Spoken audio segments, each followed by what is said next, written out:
here questions in this department questions the guilt of Officer Pena at this time. I don't think the county attorney questions it.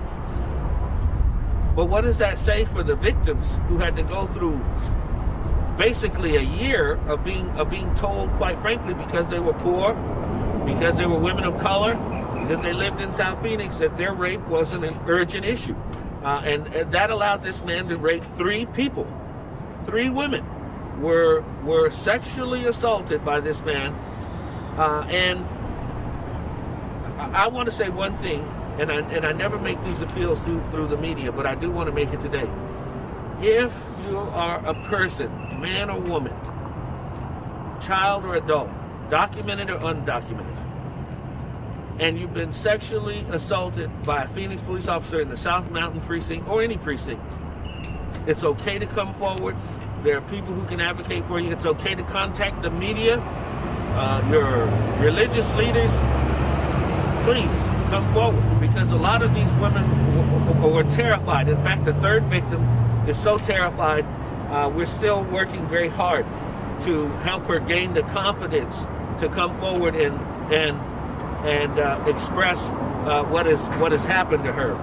You know, 7th Avenue and Southern, 16th Street and Broadway, closer to Tempe. This officer was targeting women as he patrolled the streets of this city alone. I guess my last point I'll make is this. Not the first sexual assault, not the second sexual assault.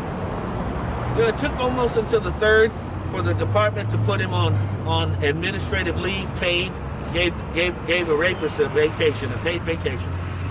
And it's just absolute insanity. It's disgusting. And you know, this time around, I don't think they're going to be able to defend that. I don't think the officers union is going to defend it. I don't think anyone on the city council can defend it. He after talking with these women and talking to their counselors and talking to their families, Officer Pena may as well have shot them with a gun. I mean, he shattered their lives. They're not the same, clearly, and I you know, what can I say? Can I ask you? Of course. Sure. Go ahead, Krystofer. Just tell us how this has changed has it changed how you thought about police? Has it changed how you trust anyone? It has. The police, I get nervous being around them. I can't. I trusted them at one point, and now I can't trust them at all. When I told my best friend about it, I couldn't believe it myself. I couldn't. I was in denial. It's something you don't think would happen, except for on TV. When I called, that's what I told her. You're supposed to protect and serve, and that was not protecting or serving at all. I'm Brianna Frank. I'm a reporter with the Arizona Republic. So can you talk to me about what would mean a lot to you as a survivor of this? You know, what would be meaningful if the department did it? Is it just, you know, completely, you know, is it this officer being in jail? Is it just more oversight of things like this? What would you like to see happen as a result of this? I like to see that they do justice for people. Maybe not for me, but for the next person this happens to, that they take it more seriously. And they stop it before it becomes so many other victims besides just 1 or 2. Because who knows, there could be more. You know, it took a long time. It's been a year. You know, who knows what else he's done. I know I have to talk to a therapist about the situation so I can imagine the next person. Yeah. You actually were, my understanding is you were trying to help Officer Pena. Yes. He asked you to get in his car and go to another location, right? Can you explain? Well, I wouldn't put it in the context of helping. He had her unlawfully detained and handcuffed and told her if she didn't identify a drug dealer's location at the time, who was not a known person to her, that she would go to jail, and that he would make sure that she she went to jail. In essence, what happened is he took her down the street. She was trying to get him to go anywhere to just let her go. And when they went by a property, obviously the drug dealer wasn't there. She didn't know that person's whereabouts. She wasn't involved in drug dealing or drug transactions. And he took her from there to the vacant lot on South 11th Avenue in Lynn, if I'm not mistaken, and pulled into the dark and commenced to molesting her and raping her. He liked nasty black street bitches. Is that what he said? Yes, you understand what we're dealing with. This is a very sick man, and he shouldn't, if the full context of what he did to her and the other two women involved was relayed to any jurist in our community, I don't think that Officer Pena would be out on bond. He's as dangerous as Mark Godot, and he should be in jail. He said those words directly to you? Yes. During the events? Yeah, I talked about his family. It was just a lot of stuff that I just rather not talk about. Oh, sorry. There's just some things I really not talk about. For me, it's kind of just, yeah. How did you make it through that and continue today? I prayed, I cried, thought about my kids. I just therapy, just a lot of things I'm going through right now at this point to get me back to normal. When he dropped you off, he was saving to you? He said he'll be back. He did? Yeah. Coming to meet him back here at the same spot. He'll be back. I better be here or, just a lot of things. And did you work at the Popeyes right down there at Central and Baseline? Or No. Okay, no. I just asked, like if you had been. But I must say, Miss Lee comes from, an outstanding family in our community. She's got a lot of friends in that part of South Phoenix. Her best friend is here today. As a matter of fact, she told her that night what happened. And I'll tell you, a year ago, she came to me. And it's taken this long for her to get some semblance of the justice system, rolling in her direction. But it was very educational to watch the whole process unfold,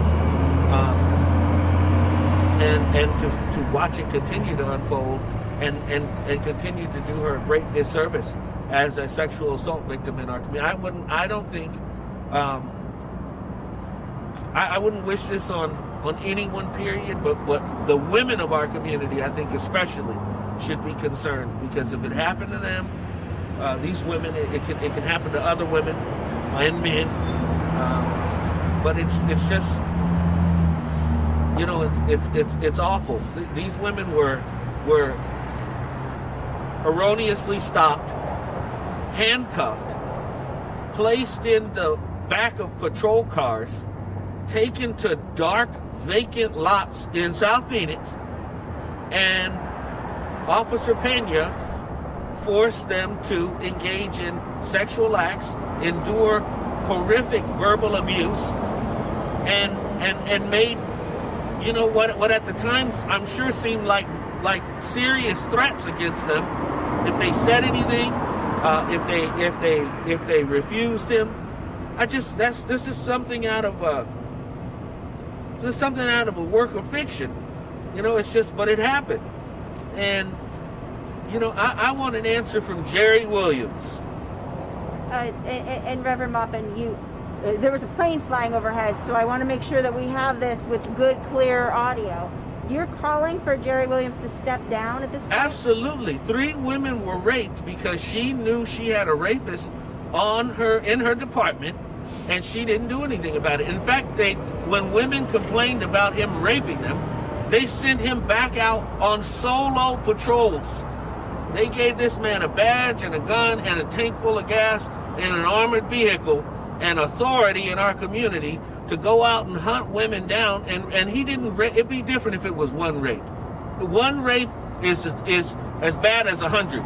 But in context, had it been one rape, I could understand how the department maybe didn't catch that, or had to get to the bottom of it. But you had one person come forward and say they were sexually assaulted, and they didn't do a damn thing. You had a second person come forward and say they were sexually assaulted, and they didn't do a damn thing. And then you had a third person come forward and be sexually assaulted. Maybe more. We don't know if it's just 3. And this all happened over the period of about a year and a half. And it's just disturbing to me. I mean, I've seen officers placed on paid or unpaid administrative leave for less, right? We've seen it for less, for social media posts, for all kinds of things. This is the rape, the sexual assault of 3 women. This is a mother of 2 children. It's just awful. And I think that if an officer had been accused of rape in the Biltmore or in the Desert Ridge area or downtown, God forbid, downtown where our ASU students are, if an officer had been accused of 3 rapes, 1 rape even, that they would not be allowed to go out alone into the community to commit more rapes. It'd be different if he just went and did his job. The man actually went back to work and raped more people. It's just unbelievable. It's absolutely horrific. Has the chief reached out to any of you? No, and they certainly could have. I think, here we go again. But I think common decency at least calls for the chief to personally apologize to her, for the mayor to personally apologize. She's a rape victim, according to them. Not even according to her and what she reported. They are saying she's a rape victim. So this is all roads lead here and all fingers point here. And if this is the way in the 5th largest city in America in 2020, almost 2021, we treat rape victims, my God, there's 3 rape victims that need at least an apology for a department allowing them to get raped. That's what happened. This department allowed these women to get raped. And ma'am, are you comfortable at all talking about your response when she told you about what had happened and how you've been supporting her since? Well, And can you give us your name and spelling one more time? of her name. Of your My name is Aisha Stansio. Can you spell that, please? Yeah, it's IESHA SCANCIEL. Can I ask your age? And I'm 29. And I'm Krystofer's best friend. She reached out to me that night, and she ended up coming over, and she told me about the rape, and I tried to, get her to, make a report of it. She was too scared. She didn't think, she was like, he's still out there. She was just terrified. So it took a while for us to, get here. And I'm just grateful that she finally did, find the courage to come forward, because I didn't want to, just go and make a report, and then she's too scared to, come forward and say something about it. But we ended up reaching out to Reverend Maupin and, seeing if he could, counsel her and help her get some type of support, counseling and stuff, because it was really hard. And the detectives ended up, when she did go forward, they ended up reaching out to me. And, it was more of like, is she a liar? Has she ever made stories up like this? It was never like, hey, I don't know. I didn't feel comfortable with the call. They, I don't know how they got my number, because, she had, went into, counseling and far out with her family and stuff at the time. But it was scary, to hear that my best friend, experienced something like that. Anything else? We wanted to give you the last word, Krystofer. Oh, no, I'm good. Thank you. I appreciate it. Yeah, it's just too much for her. It's emotional. We've been speaking about it again. Thank you for coming forward. Thank you for having the bravery to speak up. Thank you. I appreciate it. Thank you. Thank you. Thank you very much. Thank you, Rev.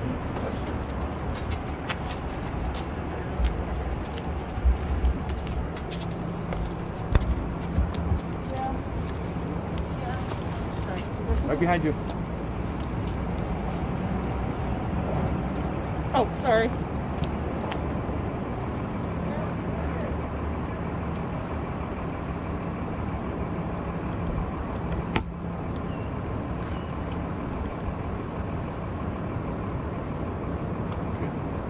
Thank you. To That's all right. process That's all what right. you said. You don't remember when you're supposed to be around other people. I know. What if somebody?